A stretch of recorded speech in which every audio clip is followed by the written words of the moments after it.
ಯಾಕೆ ಅಂತ ಹೇಳಿದ್ರೆ ಎಜುಕೇಶನ್ ಒಂದ್ ಕಡೆ ಇದೆ, ಇನ್ನೊಂದು ಫೀಲ್ಡ್ ಎಕ್ಸ್ಪೀರಿಯನ್ಸ್ ಇಲ್ಲ ಸಿನಿಮಾ ಎಕ್ಸ್ಪೀರಿಯನ್ಸ್ ಇಲ್ಲ, ಈ ಒಂದು ಕ್ಷೇತ್ರದಲ್ಲಿ ಅವ್ರಿಗೆ ಬೇಕಾದ ಎಕ್ಸ್ಪೀರಿಯನ್ಸಸ್ಗಳನ್ನೆಲ್ಲ ತಗೊಂಡು ಒಳ್ಳೆ ಸಿನಿಮಾದಲ್ಲಿ ಭಾಗಿಯಾಗಬೇಕು, ಒಳ್ಳೊಳ್ಳೆ ಕಥೆಗಳು ಬರಬೇಕು. At the same time of course ಅದ್ರಲ್ಲಿ ಬಿಸ್ನೆಸ್ ಆಸ್ಪೆಕ್ಟ್ ಇರುತ್ತೆ, ಯಾರು ಇದು this is not charity, but ಅದನ್ನ ತುಂಬಾ ಚೆನ್ನಾಗಿ ಗಮನದಲ್ಲಿ ಇಟ್ಕೊಂಡು ಬರೀ ದುಡ್ಡನ್ನ ಬರೀ ಫಿನಾನ್ಸ್ ಅಂತಾನೆ ಯೋಚನೆ ಮಾಡದೆ ಒಂದು ಒಳ್ಳೆ ಪ್ರಾಡಕ್ಟ್ಗೆ ಒಳ್ಳೆ ಚೆನ್ನಾಗಿ ದುಡ್ಡು ಹಾಕಿ ಆ ಕ್ರಿಯೇಟಿವ್ ಔಟ್ಪುಟ್ ನ ತಗೊಂಡ್ಬಂದ್ರೆ ಅದು ಖಂಡಿತವಾಗ್ಲೂ ಅದ್ರ ರಿಟರ್ನ್ಸ್ ಬಂದೇ ಬರುತ್ತೆ ಅಂತ ನಂಬಿ ಕೆಲಸ ಮಾಡ್ತಿರುವಂತ ಒಂದು ಪ್ರೊಡಕ್ಷನ್ ಹೌಸು. ಅಂಡ್ ನಿಮ್ಗೆ ನಮ್ಮ ಸಿನಿಮಾ ಮೂಲಕ ಆ ಕ್ವಾಲಿಟಿ ಗೊತ್ತಾಗುತ್ತೆ ಸಹ, ಯಾವುದಕ್ಕೂ ಕಮ್ಮಿ ಮಾಡದೆ. ನಾವು 10 ಜನನ್ ಕೇಳಿದಾಗ ಅದಕ್ಕೆ ಪ್ಲಾನ್ ಆಗಿ ಮತ್ತೆ ಅಲ್ಲಿ ಸೆಟ್ ಅಲ್ಲಿ ಓಕೆ ನನ್ಗೆ ಇನ್ನೊಂದು 20 ಜನ ಬೇಕು ಅಂತ ಹೇಳಿದಾಗ ಯಾಕೆ ಏನು ಅಂತ ಕ್ವೆಶ್ಚನ್ ಮಾಡಿದೆ, ಓಕೆ ಈ ಪ್ರಾಡಕ್ಟ್ ಇಷ್ಟು ಚೆನ್ನಾಗಿ ಬರ್ತಾ ಇದೆ, ಅವ್ರು ಕೇಳ್ತಿರೋದ್ರಲ್ಲಿ ಅರ್ಥ ಇದೆ ಅಂತ ಹೇಳಿ ಮತ್ತೆ ಅದನ್ನು ಒದಗಿಸ್ಕೊಡೋದಿದೆಯಲ್ಲ ವಿತೌಟ್ ಕ್ವೆಶ್ಚನಿಂಗ್ ಅಗೇನ್. ಸೊ ಆ ಒಂದು ಪ್ರೊಡಕ್ಷನ್ ಹೌಸ್ ನಮ್ಮ ಗುಣಾದ್ಯ ಪ್ರೊಡಕ್ಷನ್, ಅದಕ್ಕೆ ನಿಶಾಂತ್ ಸರ್ಗೆ, ಶಿಲ್ಪಾ ಮ್ಯಾಮ್ಗೆ ಥ್ಯಾಂಕ್ಸ್ ಹೇಳಲೇಬೇಕು. ಆ್ಯಂಡ್ ವೆರಿ ಕೂಲ್ ಪ್ರೊಡ್ಯೂಸರ್ಸ್, ತುಂಬ ಅಂದರೆ ಪರ್ಸ್ನಲ್ ಆಗಿ ಇಂಟ್ರೆಸ್ಟ್ ತಗೊಂಡು, ಇವಾಗ ಆಕ್ಟರ್ ಬಂದ್ರೆ ಆಕ್ಟರ್ಸ್ ಬಂದ್ರ ಅಂತ ನೋಡ್ಕೊಳ್ಳೋಕ್ಕೆ ಮ್ಯಾನೇಜರ್ಸ್ ಇರ್ತಾರೆ, ಇಪಿನೆಲ್ಲ ಬಿಟ್ಟಿರ್ತಾರೆ, ಬಟ್ ಅವರೇ ಕಾಲ್ ಮಾಡಿ ಚೈತ್ರ ಎಲ್ಲ ಚೆನ್ನಾಗಿದ್ಯಾ, ರಿತ್ವಿಕ್ ಎಲ್ಲ ಕರೆಕ್ಟ್ ಆಗಿದ್ಯಾ, ನಿಮ್ಗೆ ಕಂಫರ್ಟಬಲ್ ಆಗಿದ್ಯಾ, ಸೆಟ್ಟಲ್ಲಿ ಹೆಂಗ್ ಅನ್ಸ್ತಾ ಇದೆ, ಏನಾದ್ರೂ ಇದ್ರೆ ನನಗೆ ಬೇಕಾದ್ರೆ ಡೈರೆಕ್ಟ್ ಆಗಿ ಕಾಲ್ ಮಾಡಿ ಅಂತೆಲ್ಲ ಹೇಳೋದು is I have not seen it before. And ಆ ಥರದ ಕನೆಕ್ಷನ್ ನನಗೆ ಪ್ರೊಡ್ಯೂಸರ್ಸ್ ಜೊತೆ ಆಗಿದ್ದು ಅಂತೂ ಯಾವತ್ತೂ ಇಲ್ಲ. This is the first time I am experiencing something like that and it is amazing. So and ಅವ್ರ ಹೆಂಡತಿನೂ ಅದರಲ್ಲಿ ತುಂಬಾ ಇಂಟ್ರೆಸ್ಟ್ ಕೊಡೋದ್ರಿಂದ it feels like a family. ಯಾರೋ ಗೆಸ್ಟ್ನ ಅವ್ರು ಹೆಂಗೆ ನೋಡ್ಕೊಳ್ತಾರೆ ಹಂಗೆ ಬಂದು ನೀಟಾಗಿ ಟ್ರೀಟ್ ಮಾಡೋದೆಲ್ಲ. ಸೊ ಇಟ್ಸ್ ಸೆಟ್ ಎಕ್ಸ್ಪೀರಿಯನ್ಸ್ ತುಂಬ ಚೆನ್ನಾಗಿತ್ತು. ಆ್ಯಂಡ್ ಈ ಥರ ಪ್ರೊಡಕ್ಷನಲ್ಲಿ ಪೇಮೆಂಟ್, ನಾನು ಆಬ್ವಿಯಸ್ಲಿ ಪೇಮೆಂಟ್ ಬಗ್ಗೆ ಮಾತಾಡಬೇಕು. ಇದೆಲ್ಲ ಬಂದಾಗ ಯಾರ್ಯಾರಿಗೆ ಏನೇನು ಪೇಮೆಂಟ್ ಇದೆ ಅದು ಎಲ್ಲವನ್ನೂ ಪರ್ಫೆಕ್ಟಾಗಿ ಅವ್ರ ಪೇಮೆಂಟಿಗೆ ಅದೇ ಸಿಕ್ಕಿ ಆ್ಯಂಡ್ ಆ ಸ್ಯಾಟಿಸ್ಫ್ಯಾಕ್ಷನ್ ಜೊತೆನೂ ಕೆಲಸ ಮಾಡೋಕ್ಕೆ ನಮಗೆ ಸಾಧ್ಯ ಆಯಿತು.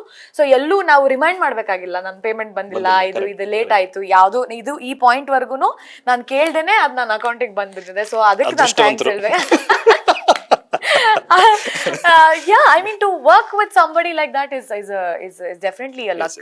So ಅದಕ್ಕೆ ನಾನು ಆಕ್ಚುಲಿ ಥ್ಯಾಂಕ್ ಮಾಡಬೇಕು. ಅಂಡ್ ಮುಂದಿನ ದಿನಗಳಲ್ಲಿ ಕೂಡ ಇವರು ಖಂಡಿತವಾಗ್ಲೂ ಅಮೇಸಿಂಗ್ ಫಿಲ್ಮ್ಸ್ ಮಾಡೇ ಮಾಡ್ತಾರೆ. ಅಂಡ್ ಮಾನವಿ ಸಿನಿಮಾದ ಮೂಲಕ ಅವ್ರು ಇನ್ನೂ ಹೆಚ್ಚಿನ ಯಶಸ್ಸು ಸಿಗ್ಲಿ ಅಂತ ನಾನು ಯಾವಾಗಲೂ ಫ್ರಮ್ ಡೇ ಒನ್ ಬೇಡ್ಕೋತಾ ಇದ್ದೀನಿ, ಮುಂದೆನೂ ಬೇಡ್ಕೊಳ್ತಾ ಹೋಗ್ತೀನಿ ಅನ್ಸುತ್ತೆ. So yeah, they are very professional. ನೀವು ಹೇಳ್ದಾಗೆ ಎಲ್ಲೂ ಕೇಳಬೇಕು ಅನ್ನೋದೇನಿಲ್ಲ, ಪ್ರಾಪರ್ ಆಗಿ ಅವ್ರು ಯಾವ ಟೈಮಿಗೆ ಏನು ಹೇಳಿರ್ತಾರೆ ಅದನ್ನ ಪೇಮೆಂಟ್ ಕ್ಲಿಯರ್ ಆಗ್ತಾ ಇರುತ್ತೆ. ಎಲ್ರಿಗೂ ಅದನ್ನೇ ಮಾಡಿದ್ರು ಆಕ್ಚುಲಿ ಅವರು. ಸೊ ನಂಗೆ ಅವ್ರು ಪರ್ಸನಲಿ ಗೊತ್ತಿರೋದ್ರಿಂದ ನಾನು ಜಾಸ್ತಿ ಹೇಳೋ ಅವಶ್ಯಕತೆ ಇಲ್ಲ. ನಮ್ದೀಗ ನಿಮ್ದು ಯಾವ ವಿಷಯಕ್ಕೆ ಜಲಸ್ ಪಡ್ತೀರಿ? ನನಗೆ ಗೊತ್ತಿಲ್ಲ, ಇದು ನಾನು ಹೇಳ್ಬೋದು ಹೇಳ್ಬಾರ್ದು ಗೊತ್ತಿಲ್ಲ. ನನಗೆ ಎವ್ರಿ ಟೈಮ್ ನಾನು ಒಂದು ಒಳ್ಳೆ ಸಿನಿಮಾ ನೋಡೋಕೆ ಬಂದಾಗ ನನ್ಗೆ ಆ ಪಾತ್ರ ನೋಡಿದಾಗ ಸಖತ್ ಕ್ಲಿಕ್ ಆಯ್ತು. ಗುರು ನನಗೆ ಯಾಕೆ ಬರಲ್ಲ ಈ ತರ ಸ್ಕ್ರಿಪ್ಟ್, ನನಗೆ ಜಲಸಿ ಅಲ್ಲ, ಇಟ್ಸ್ ಅ ಗುಡ್ ಎನ್ವಿ ಮಾಡೋದು. ನನಗೆ ಸಿಕ್ಕಿದ್ರೆ ಅದು ಜಲಸಿ, ಅದೊಂಥರ ನನಗೂ ಬೇಕಿತ್ತಲ್ಲ, ಅದು ಅವ್ರಿಗೆ ಸಿಕ್ಬಿಟ್ಟು ನನಗೆ ಬರಲ್ಲ. ಅದು ಓಕೆ, ಬಟ್ ಅದು ಕೆಟ್ಕಣಲ್ಲ, ಅವನಿಗೆ ಸಿಕ್ಬಾರ್ದಿತ್ತು, ಆತರದಿಲ್ಲ, ನಮಗೂ ಹಿಂಗ್ ಸಿಕ್ಕರೆ ಅನ್ನೋದು ಇಸ್ ಎನ್ವಿಯಸ್. ಹೌದೌದು, ನನಗೆ ಅದಿದೆ. ಅಂದ್ರೆ ಅವ್ನಿಗೆ ಯಾಕೆ ಸಿಕ್ತು ಅನ್ನೋ ಬರಲ್ಲ ನನಗೆ, ಬಟ್ ನನಗೂ ಆ ಥರದ್ದು ಬೇಕಲ್ವಾ, ಆ ಕಥೆ ಬೇಕು, ಆ ಪಾತ್ರ ಬೇಕು ನನಗೆ, ಆ ಥರದೊಂದು ತಂಡ ಬೇಕು. ಆ ಥರದ್ದು ನನಗೆ ಎಂತೆಂತ ಸಿನಿಮಾಗಳು ನೋಡಿ ಬಂದಾಗೆಲ್ಲ ರಾತ್ರಿ ಎಲ್ಲ ಒಂದು ಒಳ್ಳೆ ಸಿನಿಮಾ ನೋಡಿ ಬಂದಾಗ ನಂಗೆ ನೈಟ್ ನಿದ್ದೆ ಬರಲ್ಲ.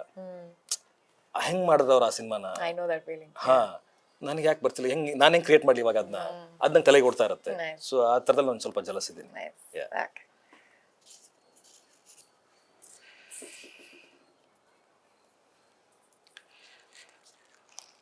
ಈ ಚಿತ್ರಕ್ಕೆ ನಿಮ್ಮ ನಿಖರವಾದ ಸಂಭಾವನೆ ಎಷ್ಟು ಅಂತ ಇರಲಿಲ್ಲ, ನಾನು ಸುಮ್ಮನೆ ಕೇಳಿದೆ. ಏನ್ ನಗ್ತಾ ಇದೀರ ಹಂಗೆಲ್ಲ? ಏ ಮಜಾ ಹೈ. ಬಿಡದಿ ಸ್ವಾಮಿ ತರ ನಿಮ್ಗೆ ನಾನು ಮುಂದಿದ್ರೆ ಅರ್ಥ ಆಗುತ್ತೆ. ಬಿಡದಿ ಸ್ವಾಮಿ ತರ ಬೇರೆ ದೇಶ ಕಟ್ಟುವ ಪ್ಲಾನ್ ಏನಾದ್ರು ಇದೆಯಾ? ಇದ್ರೆ ಆ ದೇಶದ ಹೆಸರೇನು? ನಂಗೆ ಆ ತರದ್ ಯಾವ ಇಂಟ್ರೆಸ್ಟ್ ಇಲ್ಲ. ಫಸ್ಟ್ ಆಫ್ ಆಲ್ ಎಲ್ಲ ಇಂಡಿಯಾದ ಪರವಾಗಿಲ್ಲ, ಒಂದು ಹೆಸರು ಹೇಳಿ ನೋಡೋಣ.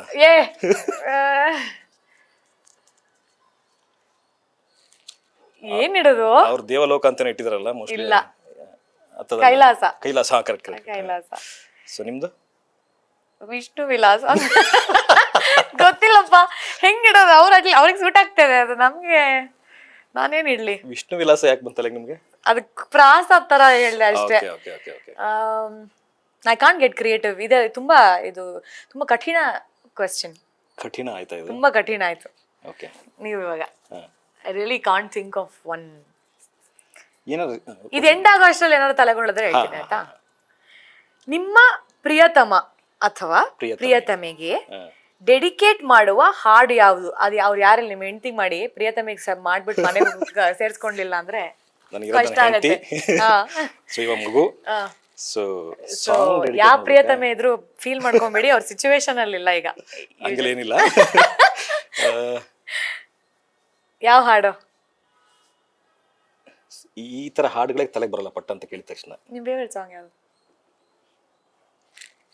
ಈಗ ನನಗೆ ಫೇವರೇಟ್ ಅಂದ್ರೆ ನಮ್ದೆ ಎಂತ ಗೊತ್ತಾ, ಅದನ್ನ ಹೇಳ್ಬೋದು. ಕರೆಕ್ಟ್. ಅದು ನಮ್ಮ ಸಿನಿಮಾ ಸಾಂಗ್ ನಂಗೆ ಹಾಡಕ್ ಬರಲ್ಲ, ಸೊ ಅದನ್ನ ಇವ್ರು ಚೆನ್ನಾಗಿ ಹಾಡ್ತಾರೆ. ದಯವಿಟ್ಟು ನನಗೋಸ್ಕರ ಒಂದು ಅಲ್ಲಿ ನಿಮ್ಮ ಹೆಂಡತಿಗೆ ನಾನು ಯಾಕೆ ಡೆಡಿಕೇಟ್ ಮಾಡ್ಬೇಕನ್ನೋದು ನನ್ಗೆ ಗೊತ್ತಾಗ್ತದೆ. ನೀವು ಡೆಡಿಕೇಟ್ ಮಾಡಬೇಡಿ, ನಿಮ್ ಪರವಾಗಿ ಹಾಡಿ ಅಂತ ಹೇಳ್ತಿರೋದು ನಾನು.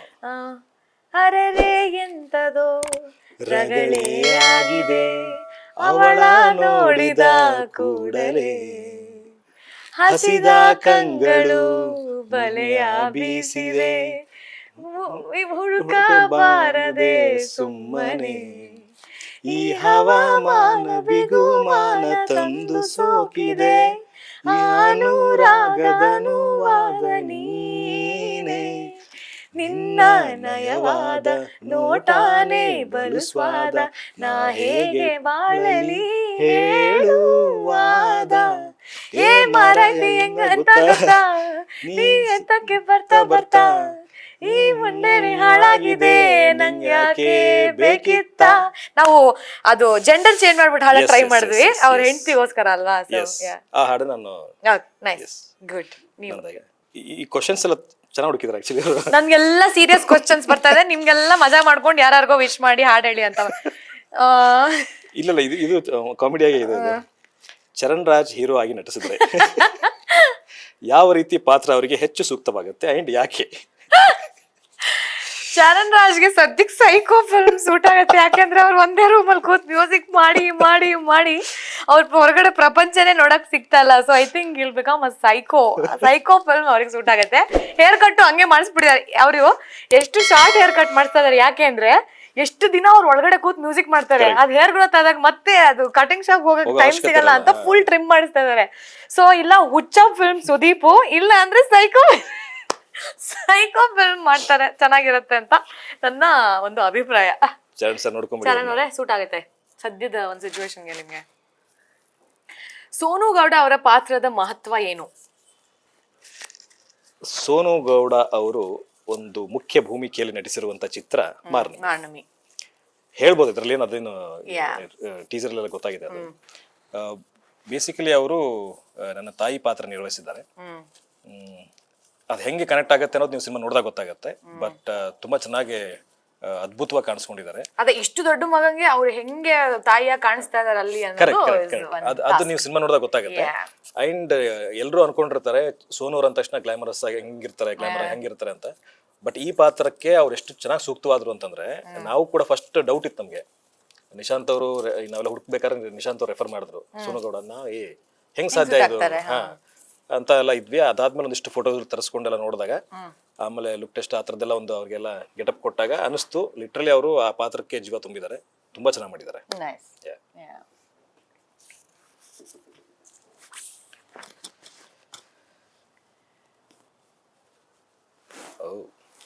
ನನ್ನ ಹೆಸರು ಬದಲಾಯಿಸೋದಾದ್ರೆ ನೀವು ನನ್ಗೆ ಏನಂತ ಮರುನಾಮಕರಣ ಮಾಡ್ತೀರಾ ನೀವು? ನಿಮ್ಗ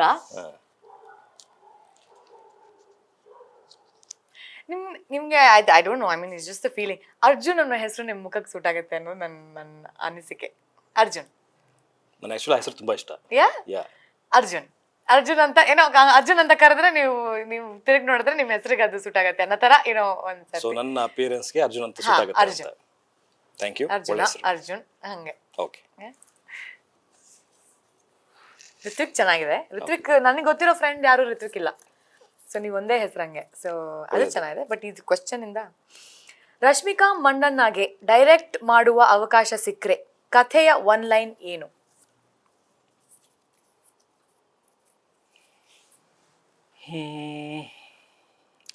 ನಾನು ಡೈರೆಕ್ಷನ್ ಮಾಡ್ತೀನಿ ಅಂತ ನಂಗೆ ತಲೆಗೆ ಬಂದಿಲ್ಲ. ಸೊ ಬಂದಾಗ ಖಂಡಿತವಾಗ್ಲೂ ಆ ಒನ್ ಲೈನ್ ನ ತಲೆಗೆ ಹಾಕೊಂತೀನಿ. ಅಂದ್ರೆ ಅವ್ರು ಇವಾಗ ಎಷ್ಟು ಜಾನರ್ಸ್ ಟ್ರೈ ಮಾಡ್ತಾ ಇದಾರೆ. ಸೊ ನೀವು ಯಾವ ಜಾನರ್ ಬೇಕಾದ್ರೂ ಯೋಚನೆ ಮಾಡ್ಬೋದು. ಮಾಡೋವಾಗ. ಥಾಟ್ ಕೊಡೋದಾದ್ರೆ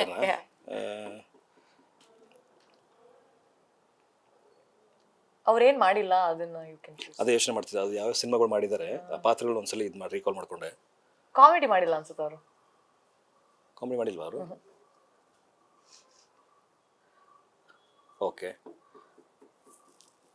ಹಾರರ್ ಸಿನಿಮಾ ಮಾಡಿದ್ರು, ಅವರೆಲ್ಲ ಮಾಡಿದ್ರು. ಹಾರರ್ ಮಾಡಿದ್ದಾರೆ ಇವಾಗ ರೀಸೆಂಟ್ ಆಗಿ. Okay yes yes yes. Yeah comedy ಒಂದು ನಾನು ಮಾಡ್ಬೋದಾ ಅಂತ ಅವ್ರಿಗೆ. ನಿಮ್ ಕಾಮಿಡಿ ಟೈಮಿಂಗು ಚೆನ್ನಾಗಿದೆ. Mostly you can write something. Yes yes, ಅದು ಒಂದು ಅಂದರೆ ಅವರು ಆ ಜೋನನ್ನ ಟಚ್ ಮಾಡಿಲ್ಲ, ಆ ಕಾರಣಕ್ಕೋಸ್ಕರ ಅವ್ರಿಗೆ ಮೋಸ್ಟ್ಲಿ ನಾನು ಡೈರೆಕ್ಷನ್ ಮಾಡಿದ್ರೆ ಒಂದು ಕಾಮಿಡಿ ಇರುವಂಥ ಸಿನಿಮಾನ, ಅಂದರೆ ಸೀರಿಯಸ್ ಅಂದರೆ ಅದರಲ್ಲೊಂದು ಮೆಸೇಜ್ ಇರುತ್ತೆ ಬಟ್ ಸಿಚುವೇಶನ್ ಕಾಮಿಡಿ ಇರುತ್ತೆ, ಟ್ರೀಟ್ಮೆಂಟ್. ಆ ಥರದ್ದೊಂದು ಸಿನಿಮಾನ ಅವ್ರಿಗೆ ನಾನು ಡೈರೆಕ್ಷನ್ ಮಾಡೋದಕ್ಕೆ ಇಷ್ಟಪಡ್ತೀನಿ. ಓಕೆ.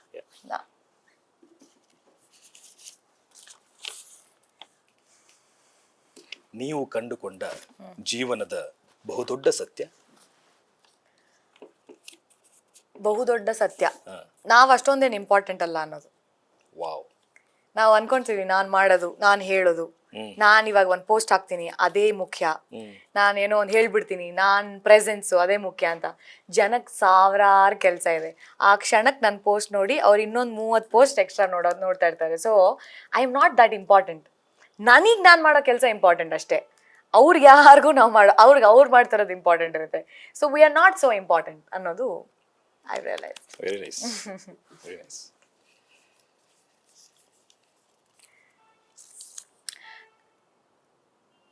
ನಟ ದರ್ಶನ್ ಅವರ ಯಾವ ಸಿನಿಮಾ ಫೇವ್ರೆಟ್, ಯಾಕೆ? ನನ್ಗೆ ಎಷ್ಟೊಂದು ಸಿನಿಮಾ ಇದೆ ಸರ್, ಸೂಪರ್ ಫಿಲ್ಮ್ಸ್. ಹೌದು, ತುಂಬಾ ಒಳ್ಳೊಳ್ಳೆ ಸಿನಿಮಾಗಳು ಕೊಟ್ಟಿದ್ದಾರೆ ನನಗೆ ಅವರು. ಅಂದರೆ ನನಗೆ ತುಂಬಾ ಇಷ್ಟವಾಗಿದ್ದು ಅಂದರೆ ಒಂದು ಟೈಟಲ್ ಏನು ಬರ್ತಿರಲ್ಲ, ರಾಮು. ಹಾ, ನನ್ನ ಪ್ರೀತಿಯ ರಾಮು. ಅದರಲ್ಲಿ ಅವರು ಅಂದರೆ ಈಗ ಮಾಸ್ ಅಪೀಲ್ ಅವ್ರದ್ದು ಎಲ್ರಿಗೂ ಇಷ್ಟ ಆಗುತ್ತೆ. ಅವ್ರು ನಿಂತ್ಕೊಂಡ್ರೆ ಅಷ್ಟು ಉದ್ದ ಇದ್ದಾರೆ, ಅವ್ರ ರೇಂಜ್ ತೋರಿಸುತ್ತೆ ಬೇಸಿಕ್ಲಿ.